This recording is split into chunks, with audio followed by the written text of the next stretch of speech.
On today's show, it is part 2 of 2 with myself and Brian Schroeder about the Hawks and the NBA draft, and it's coming up right now.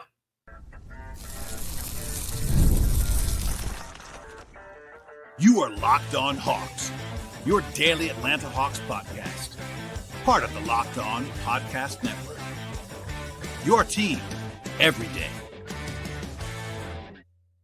Hello, friends. Welcome to episode 1999 of the Locked On Hawks podcast. I am your host, Rowland, coming to you here in mid-June. This is actually going to be part 2 of 2 with myself and Brian Schroeder. So if you made it this far and you missed part 1, go back and listen to part 1 of this podcast to have the full flow of the conversation. It's chopped up into 2 parts. Part 1 is already available in the same podcast feed. This is part 2. I will also tell you at the top of the show, we are sponsored by the folks at Game Time today. Download the Game Time app, create an account, and use code LOCKEDONNBA for $20 off your first purchase. Terms apply. Also, please make Locked On Hawks your first listen each and every day. Please subscribe there as well. Apple, Spotify, YouTube, etc. And without any more delay, we'll dive back in now with part 2 with myself and Brian Schroeder on the NBA draft. I want to pivot a little bit here and ask you about a guard, and it's Jase Richardson. I don't. Jace would be a non-starter for he's too small for the Hawks. Okay, that was my question. Is because I know you like him generally. At least you have liked him. And he's a hooper, man. Like, he can score. Yeah, and I feel like there's a split between people that on him in general, and then there's a Hawks split on him. It's like, okay. I mean, if Jace falls to 22, do it. Okay, he won't. I think honestly, I think we are aligned exactly on that. I think at 13, I wouldn't take him for the Hawks. Other teams, maybe I could see it. 22, he's probably best player available there, depending on how he would almost certainly be best player available there. Yeah, breaks. So basically, just to dig on this a little bit, philosophically, as far as like he measured so small, he's more of a combo guard than a pure point, I would say. And look, I mean, you can go either way on this. Like on one hand, the Hawks have needed a second ball handler, second creator, or whatever for a long time. A guard, I get all that. But also, can he play with Trey like at all? And I don't know. The guy I've been comparing him to for 4 months, and the guy that I think he honestly physically profiles the most like is Nick Van Exel. And imagine Nick Van Exel and Trae Young playing together. You can't. They just wouldn't. Yeah, I mean, it just wouldn't. Yeah, and that's fine. It's not even a negative or knock on Jace. I love Nick Van Exel. Yeah. For also a Hawks legend in a coaching capacity, not a player capacity. But if he was taller, he could be a Jason Terry type, and I think that's more appealing. But I mean, Jason Terry was 6'3.5". Like, Jason Terry's tall. Yeah, for what he is. That's why he's Jason Terry. And there was the thought that maybe Jace could measure around there, but he did not. He measured quite small. I mean, the nice wingspan. I think I have Jace 11th or 12th. Like Jace is really good. He can really score. Well, that's why I asked, because I know you like him. He's gonna be an acquired taste for some teams. Like I'd draft Kasparas over him if I was the Hawks. If that was my choice, easily. Yeah, I agree. Kasparas is big. I still think I can't get a feel for Jakucionis like a chances he might. I can't either. Like, for the longest time, I was thinking he just won't be available at 13, and now I'm like maybe he will be. While we're here, this is Kasparas Jakucionis from Illinois, who I know you've watched quite a bit. Do you like him in a vacuum? And also, can he play? You know, he's more of a. Is he a point guard? Do you think he's a point guard? I think so because his reads are so high level.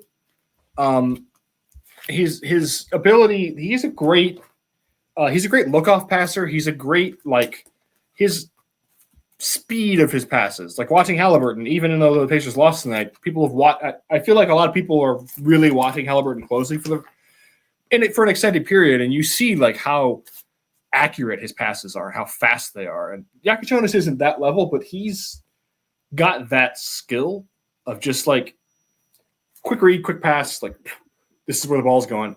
His problem was that teams would just sit on those passes and force him to drive, and like depending on the team, he couldn't. Like against Duke, he couldn't. He tried, he couldn't do it. And like that's his problem is that he's just not a full-time point guard. He's not going to be a guy who gets to the rim like a crazy amount, but the ability is so like he's such a smart player and he's very strong.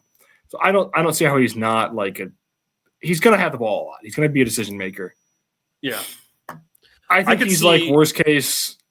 Like I think the guy you want to look at for him is like a Kalathis, Ty Jerome, Pajemski sort of like, because those guys are all ball handlers. They just aren't full-time ball handlers. Right, and the Hawks could use that player. I mean, he's got enough size where you can maybe play some with Trey. The turnovers are a lot, and like I'm someone who actually usually doesn't worry about that much for guys who have the ball because I've done a sprint a million times. But like the turnover guys in the league, the top guys turn the ball over a lot. They just except for Tyrese Haliburton. Except for Tyrese Haliburton, that's true. He is the outlier, but like I do worry a little bit about Jakucionis doing it. He turned the ball over a lot. He got pressure. Yeah, he just had to pick the ball up a lot, and he couldn't do anything. A lot of his turnovers. He's not a bad pass turnover guy. He's a live ball like just dribble guy. Cade has this problem. Yeah, Cade gets jammed. He gets pressured on the ball, and he just loses it a lot because he doesn't have as many options to get around people as faster, more athletic guys do. Which is why Cade has to be surrounded by shooters, and it took the Pistons 3 years to figure that out. Right. What do you think about shooters or Jalen Duren? Yeah, I think it's fine. I mean, he's got the ability to hit tough shots. Teams just really, I think they figured out about 2/3 of the way through the season that like Ivicic is a good player, and they have okay shooters, but like when the Illinois lineup was Boswell and Jakucionis, like nobody with any ability to go to the rim, and then like Ben Hummerkaus, they just stayed on shooters. That's all they did. They just stayed on the shooters and dared the guards to beat them one-on-one, and like they couldn't. And so it just really like their offense more or less fell off a cliff the last like 3 weeks of the season. Yeah, but I mean, while we're on the guard, that problem is that's not a problem. The strength driving guy, I feel more confident in because you can't play like that in the NBA because everyone like, let's say the Hawks have in like Kobe, Jalen Johnson, Okongwu, Jakucionis, and let's say they draft Cedric Howard. Those guys are still driving. Like you're not playing like that if Jalen Johnson's on the floor because he's going to dunk on your head. Like you can't play like that. Every NBA team has 5 or 6 guys that you can't just play. You can't just play zone spread out defense on. They're going to kill you. Like they will annihilate you. That's the difference. Like, yeah, Jakucionis is the rare, not that athletic guard who will do better with more athleticism, I feel like, because he'll just have more room to make passes. Yeah. It's the Rondo thing. You remember teams tried to play off Rondo, and he was just like, all right, I'm just going to fire these one-handed passes in for backups. With plenty of room and not – with no pressure. It's a good point. Like, I like you have to pressure – Jakucionis has to be pressured. That's the way you defend him, and like that's going to be harder to do in the NBA. So I still believe in him as a lottery pick because he's just really smart. He's really strong. Yeah, I haven't thought about him a ton with the Hawks because I thought he might be gone, but there's a world in which he's there, and I think you could definitely take him and make it work because the size is there and the skill set's there. I want to stay with guards. He's 6'5", 215. Like he's big. He's a big dude. He's got shooting guard size. It's like pretty normal shooting guard size. Today's show is brought to you by OLIPOP. OLIPOP is a new kind of soda made for people who love the classic taste of soda, but want something that actually supports their health. With only 2 to 5 grams of sugar and 9 grams of prebiotic fiber in every can, OLIPOP is reimagining soda in a way that's better for your gut. If you like traditional sodas, they're loaded with sugar. 39 grams in a regular Coke or 44 grams in an Orange Fanta, for example. And OLIPOP flips that script with just a fraction of the sugar, no artificial sweeteners, and gut-friendly ingredients like Ollie Smart, which is a blend shown to support digestive and overall health. It is soda that tastes like the real thing, but it actually does something good for your body. And right now, I am really into the classic grape flavor. I am big into the OLIPOP universe right now. It's just something I drink a lot at the moment. And it tastes even better when you actually know that it supports your gut health with the Ollie Smart prebiotic blend. And from there, OLIPOP also gives you about a third of your daily recommended fiber and tastes great at the same time. Also get a free can of OLIPOP right now. Just buy any 2 cans in the store and they will reimburse you for 1. Head to drinkolipop.com/lockedonnba to claim your free can and find OLIPOP near you. One more time, that is drinkolipop.com/lockedonnba. 2 guys that are a little bit further down the board while we're doing guards. Different kind of, actually, maybe 3 guys, actually. I'll group these guys together. You got Nolan Traore, Walter Clayton Jr., and Ben Surratt. Are all like between 15 and 27 on consensus boards that I've seen. Different kinds of guards. For the Hawks, I would say Surratt is the best bet because I really feel like he's. I'm not comparing him to Manu. I mean, Manu is one of my favorite players, but he is the weird herky-jerky drive guy of that group, and is also probably the biggest. So I think he'd be the best fit for them. He is the biggest of those guys for sure. I think 6'5", probably 19-year-old, like has good size for sure. I'm just unsure of his shot. Yep. He's a guy who obviously takes a lot from Luka and tries Luka's stuff, but he doesn't have Luka's touch. So it's kind of I don't love his he settles for a lot of weird runners, which I don't like. He front rims a lot of layups, which is weird, but he might be able to carve out a role as like a Rudy Fernandez style, like just weird guy who just takes cuts and back cuts and scores off like weird, a lot of garbage man stuff. Like I think he's the best fit for the Hawks, even if he's not my favorite player of that group. Because Traore, I don't know what to think of him anymore. Because there is a big split on him from people that I talk to. Like people, I just don't love him. I don't know if he's a point guard, and if he's he not, kind of has to be when you're like 175 and 6'2", 6'3", like you gotta have to be a point guard probably, or unless you're just a freak athlete. And he's a good athlete, but not crazy. Yeah, I don't. He's a weird eval. He's just really hard to like get a handle of because he's like possession by possession. He's a different guy, which may end up meaning he's like a Moody Eye or a Eli Akobo type player. Which those are two scary references to make. But again, 22. Yeah, I get the shot. And again, this is not good. Probably not. It's probably bad radio. My tolerance at 22 is pretty wide. Like in this class, I know we kind of did the whole bit when you were on last about like the class overall, which is why we didn't do it again. But I mean, it's a lot weaker.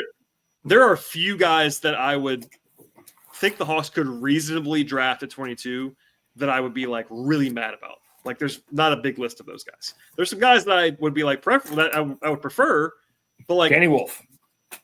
Even Danny Wolf at 22 isn't offensive to me. Like it's not like at 13 I would be pretty mad about Danny Wolf. I got to be honest with you. Well, Brett, let me rephrase that. You have to watch Danny Wolf have a 28 turnover rate again. Are you excited? Yeah, that's tough to watch. No, but even then with Danny Wolf, good example, right, of a guy that he's been such a fun guy to hear listen to for other podcasts because a lot of guys will have Michigan people on. And they're all like, no, we hate this fucking guy. Yeah, I mean, it's so funny. Everybody that watches a lot of Michigan, like just regularly, is like not out on.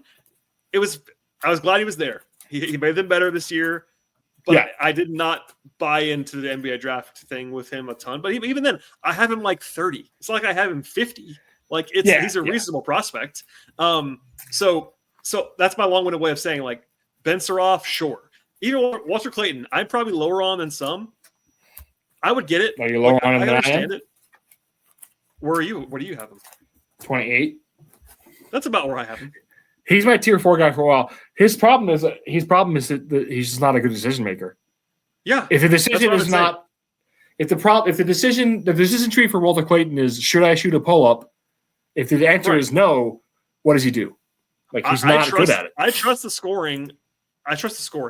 It's just that he will be a good he should be a decent bench scorer. Like he's gonna be able to do that. I agree. But like I would like to have a guy his size. Richard, but I don't think he's gonna hit that. Yeah. I wish I bought the passing more, and I just don't. And you don't want to overweight. I try not to overweight this stuff, but like you watch him in the Final Four, and when he was getting keyed on, it was not terribly impressive. And Plan B and Plan C were not great. I know they won the championship anyway, but I didn't love what happened when he was like getting the attention that he should get. He was their star, but they won the championship because they had 4 7-footers. And Will Richard had a great final and all those things. Great final run. Anyway, he's a guy. Well, okay, Hauck's not 7-footer, but Hauck's awesome. No, he's very good. I mean, Clayton, the counter argument for him is very easy. It's what happened to Marcus Howard, what happened to Carson Edwards, what happened to Cassius Winston. Like these guys have not worked. Well, at least he is a little bigger than those guys. At least he's 200 pounds. He's a little buffer. Yeah.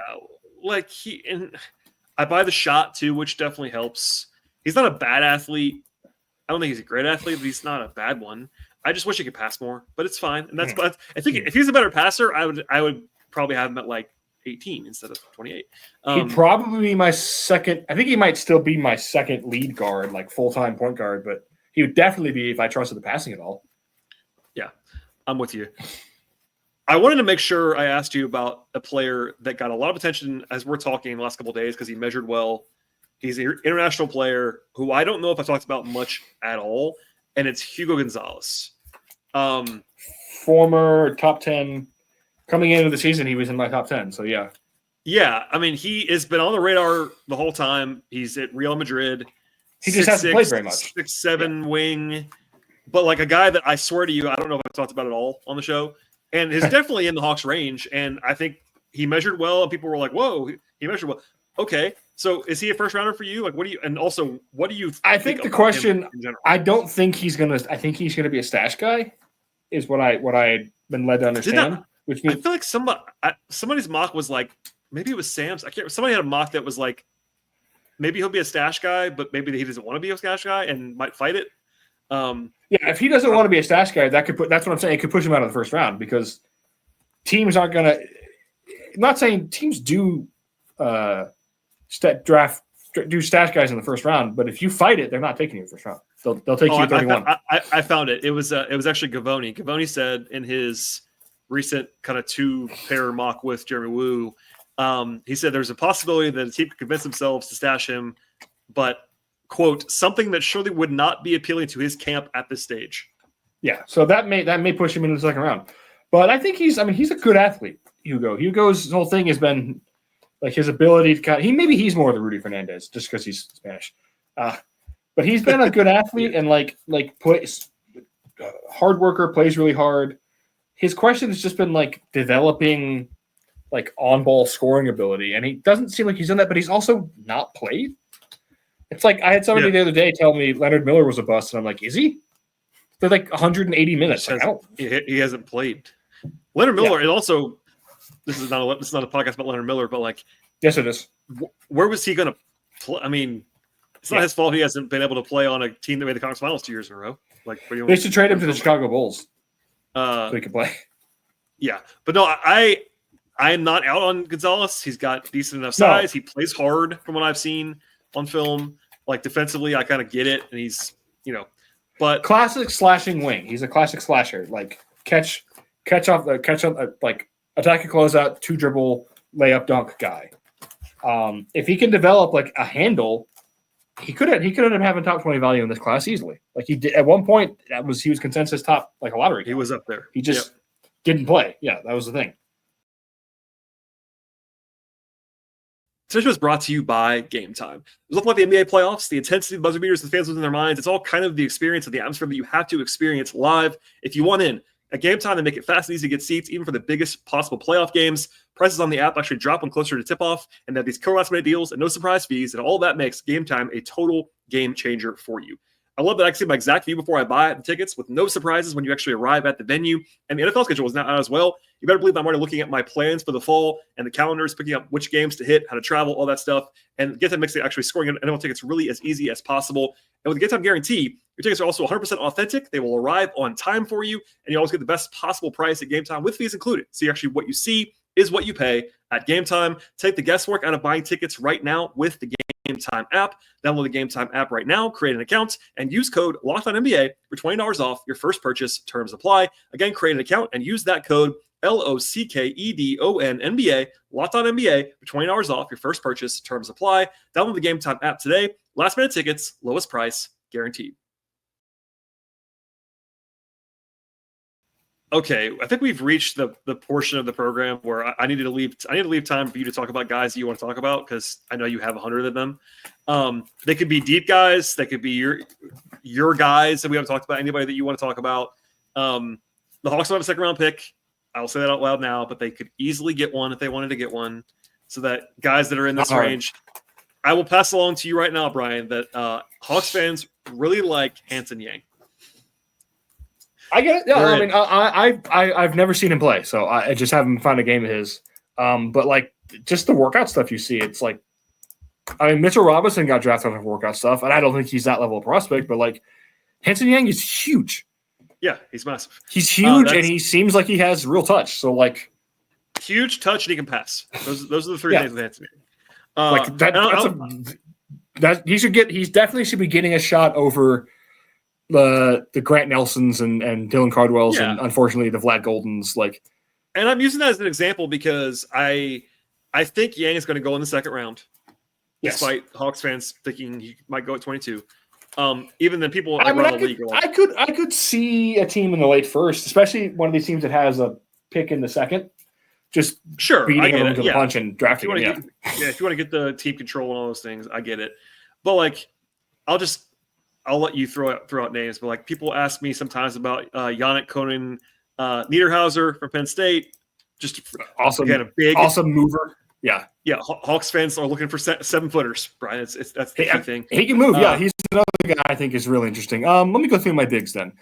Boglia Markovic, I think, is interesting, although he's more of a 4, but he can shoot.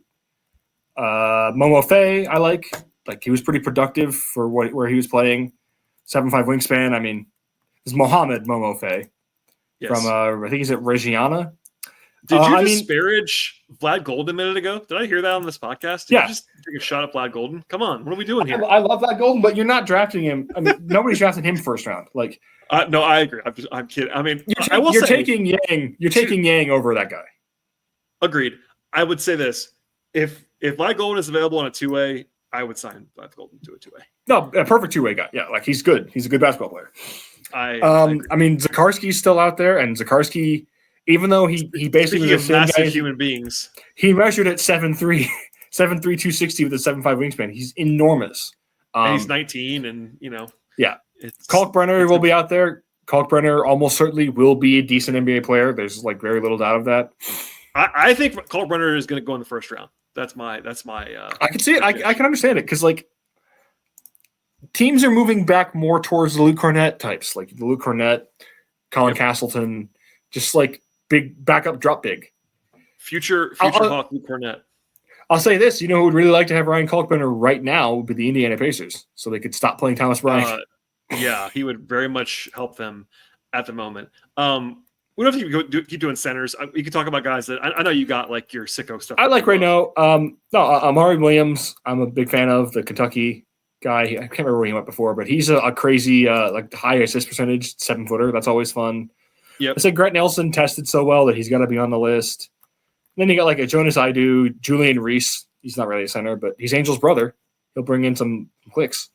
Good player, like good strong rebounder. Everyone wants clicks. That's the moral of the story. Everyone wants clicks.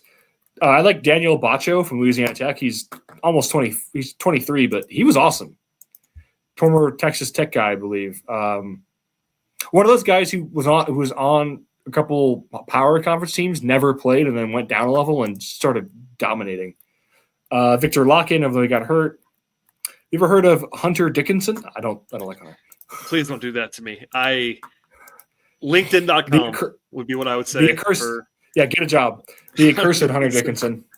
He'll probably play in Europe soon for a while. But, he's a professional basketball player. He's just an asshole. We can do non-centers. Like for instance, I was going through my centers of guys I kind of like. I'm actually going down my wings. Noah Penda, 22. Take him. Oh, okay. On my list to ask you, I forgot about him. So I like Noah Penda a lot. Do you? So you think a 22 would be reasonable? Because I think that'd be totally fine for me. Absolutely. He's 6'7", thick guy, can shoot, can play defense. Like take that guy. I like in this draft where it's like he's only 20, falls off a cliff. Yeah, he's 20. He's French. Give Zach a friend to speak with and grow with. I like classic Royce O'Neal type wing of just like. This is a guy who's going to play bigger than he looks because he's just – or Kenrich Williams. Great. He's going to play bigger than he looks because he's built like a brick shit house and he's not afraid of contact. We'll shoot spot ups and we'll get rebound. Like, no Penda in general. Yeah, he should be there. I mean, Powell. I'm a big Drake Powell guy. The testing for the same reason absurd. The testing was absurd. Peyton Watson. That's the idea. It's like we're going to buy low on this freak who played excellent defense and just hope that the handle improves at all. And the thing is, even though Peyton Watson's really hasn't, he's still solid. He's still okay. And Powell was I think he did, because he didn't do that much at Carolina. Like, he was a 5-star. Like, he was a real guy coming in. So I'll say this. I asked a scout friend of mine before the year, what's the biggest reason I shouldn't have him top 10? And he said, he's playing at North Carolina. Well, he's playing with RJ Davis and Ian Jackson and it's like 100 guards, just guard city. But yeah, Powell shot well. Yeah, I like Powell too. I feel like he's gonna. Speaking of guys that are gonna go in the first round, I think he's gonna go in the first round because someone's gonna buy the testing. There's been lottery rumors for him. Oh my lord, that'd be a little aggressive. But I get it. Do you like Adu Thiero from Arkansas? Yeah, he's a classic second rounder to me. And Adu just can't. He's a straight ahead guy. He's just a complete like Javonte Green missile style guy. He's bigger. So I think he will be a fan favorite. I think he will play in the league for a while and get a lot of hustle points and a lot of big rebounds and cool dunks. But I don't really see like the actual like creator type, and he's a little small for the floor. So to me, he's a classic second round guy where like the opportunity cost is so low you can just take a shot on him. But he will be beloved if he plays real minutes anywhere. Like yeah, he plays like he's on fire. Those guys always they make it. Yeah, I think he'll be in the league. A different player altogether, but someone I haven't talked to anybody about for a while. Do you think Kobe Bryant can stick? The shooting is absurd, obviously, but that's like really all it is. Can he do anything else? Yeah. I mean, Jordan Hawkins is in the league, isn't he? For now. He went in the lottery, for goodness sake. So, I think Kobe's a shooter. I mean, if it doesn't work, he just isn't a good enough athlete or can't play a good enough defense. But that's why I'm asking. Can he stick everywhere else? The shooting's going to work. I have no doubt about the shooting whatsoever. It's like ridiculous. I don't know. Maybe. I would say he has about as good a chance as Seth Lundy. So. Oh. Seth, he should have been drafted, but I was happy he was drafted where he was because you take the shot on that guy who shoot like that. I still think Seth Lundy, if he could stay healthy for more than a month, would be able to stick. Yeah, that's the other problem. Yeah, but I also think Kobe Bryant. So it's a little bit different. Not that this is very on brand for us. Seth Lundy could shoot, but it wasn't like this. Kobe Bryant is a like ridiculous like best shooter in the class shooter. And Seth Lundy's a better athlete than Kobe Bryant. So it's like kind of the same thing, but kind of not. Bryant's like a specialist shooter, like ridiculous. Could be like a Garrison Matthews kind of, that archetype. Garrison Matthews made it. So I'm not really worried about him not making it personally. I think he's a tier 4 guy for me, which is a second round. Like that's how I do my tiers. Like 1 is a star. Like it's Flag and Harper this year. 2 is a lottery player. Like you should take a real shot on this guy. 3 is a first rounder. So like Sarif, Will Riley, Penda, Nick Clifford, Coward, like those guys I feel pretty good about them. And then 4 is just like this guy should be drafted tier. And that's where like Hugo Gonzalez, Thiero, Kobe Bryant, Neo Abdulas is my other wing in that spot. He's huge. And then 5 is like a guy you take a shot on. So if you want me to talk some more about some of my guys. I was gonna say, I'm sure you got some sicko stuff, so share that with me now. Jalen Moore at Oklahoma, I'm just a fan of. He just plays really hard. Zach Austin at Pitt is a monster defender. And then my two most out there guys this year. Oh, Malik Lewis, I got to get rid of him. He left. He went back. Steve Settle III from Temple, 6'9", Trey Murphy clone, just not as athletic. Wait, there's a Trey Murphy clone that I'm unaware of. That'd be a good player to have around. If there was Steve Settle 3. I mean, it's because he's 6'9" and he has a 3 on his name. I don't think he's anywhere near the prospect, but I think I would definitely two-way him. And then one of my favorite players in this entire class, Chris Mignon from Vanderbilt, who's a 6'5". He's a 6'5" guy who had like an 8 block rate and like a 4.5 steal rate. Just big Alex Caruso vibes, even though he's not a guard. He was crazy. Sure. It's just a guy who came out of nowhere and was just like on the pretty scrappy Vanderbilt team, was just an absolute stocks behemoth, like just a crazy. My issue, I still don't know. He's the only guy in my top 100 whose age I don't know. It's actually perfect when you think about it. Yeah, he was 5.3 steals, 6.4 block rate. He was at Cornell for 3 years. He had a career 5.6 steal rate. That's Caruso stuff. Like, that's crazy. Absurd. Yeah. He had a 10.4 BPM in the SEC, and he shot 23% from three at 6'5". Something, there's something crazy going on with that. Like, that's crazy. I like the 5.3 steal rate made my eyes bug out of my head. Like, that's not, you can't do that at 6'5". What are you doing? Yeah, he's a New Jersey guy. He went to Cornell, and then he went to Vanderbilt. He's like he is a priority two-way guy for me because I just want to see what he is. What is this guy doing? What's up here? Yeah. I do have some guards I have, like, so I have Clayton, tier 4. I love Chucky Hepburn. I adore Chucky Hepburn. He might be too small for the NBA, but I love him.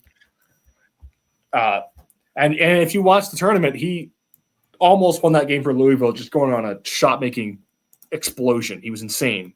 No, I really like him too. He's so small. And then how many guys 6'1", now wingspan stay in the league if they're like at that like level? You know what I'm talking about? Like it's the Kennedy Chandler though. It's like yeah. If you're not a clear first rounder and you're that size, like those guys don't stick very often. Yeah, and he might. I like him too. It's just like I love Chucky, but yeah, we'll see. He could just end being Shane Larkin and have a Shane Larkin career, and there's no shame in that. Shane Larkin's made millions of dollars. A lot of places. Yeah, I was going to say that's a good career to have if you're a professional basketball player. I think it's because of where he played. I still think Sion James is pretty underrated. He's gigantic. I agree strongly. He's one of my. If I have a guy that I like in the second round, like I would think about him at 30. I really would. I would think about Sion James at the end of the first round. I'm in.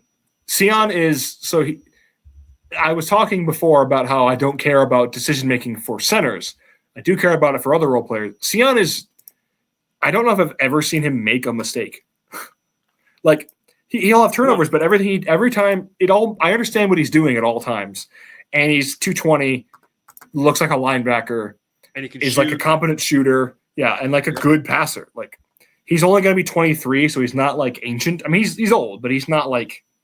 You know, like sometimes you get like the 26-year-old in the draft. And it's like, no, Sion he's a 2-contract guy. I'm a big fan of his. I think I like him more than Cam Jones or Chaz Lanier, and those are guys who sometimes you see ahead of him. Cam's just like not that athletic for what he does, and Chaz Lanier is just a shooter. Like he just shoots. He's good at it. Yeah, he's similar to Brea, not exactly the same player, but like just a similar bet. You have to buy shooter. Yeah. Let me go through here. I mean, I still like Elijah Martin a lot. The other Florida guard, he's just a lunatic. Again, if you're a guard and you're listed over 210, I'm a fan of yours. Great college player too. Just loved him. Javon Small. Are you an Alex Tui fan? Oh yeah, he's all right. Yeah, he's big. I forgot about him in my wings. He's gotten some heat recently. I've talked to somebody the other day that has him as a first round pick. I get it. Yeah, he's in my tier 5, but he could definitely move up.